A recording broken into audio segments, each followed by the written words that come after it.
सर्वांना नमस्कार। आपला लढा हा प्रस्थापित विरुद्ध विस्थापित असा आहे।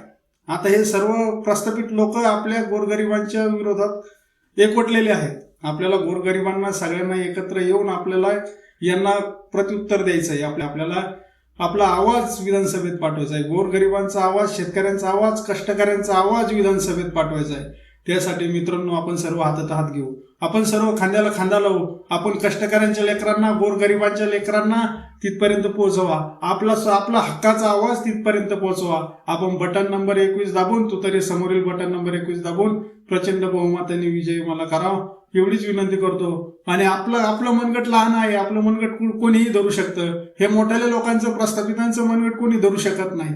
हे एकदा निवडून आले, एशीच्या गाडीत बसले की यांना बाकीचं बाहेरचं जग माहीत नाही। असे हे लोक आज जसं देश स्वतंत्र झाला तसं कृषीवरती धोरणच आखले गेलेले नाही। कृषीचं धोरण अद्यापही आखले गेलेले नाही। आपण म्हणतो शेतकरी देश हा कृषीप्रधान देश आहे, पण या देशामध्ये कृषीला, शेतकऱ्याला वाली कोणीच नाही। दर 1 मिनिटाला 2-3 शेतकरी आत्महत्या करते, असं आपलं आवरेज काढलं तर अशी परिस्थिती आहे। मग हा देश कृषीप्रधान कधी झाला? कसे म्हणतात, आपल्याला मूर्ख बनवतात। हा देश कृषीप्रधान आहे। याच्यात शेतकऱ्यांच्या हिताचं काहीच नाही आणि त्याच्यावर बोलणारा एकही नेता नाही, एकही पुढारी नाही, ना कुठला पक्ष, ना कुठल्या संघटना। मित्रांनो, आपल्याला हाच आवाज विधानसभेत गाजवायचा आहे। आपल्याला हीच मागणी विधानसभेत करायची आहे। देश स्वतंत्र होऊन एवढे वर्ष झाले तरी सुद्धा शेती ह्या विषयावरती धोरण का आखले गेले नाही, ते धोरण आखण्यात यावं आणि शेतीचा हा स्वतंत्र अर्थसंकल्प सादर करण्यात यावा।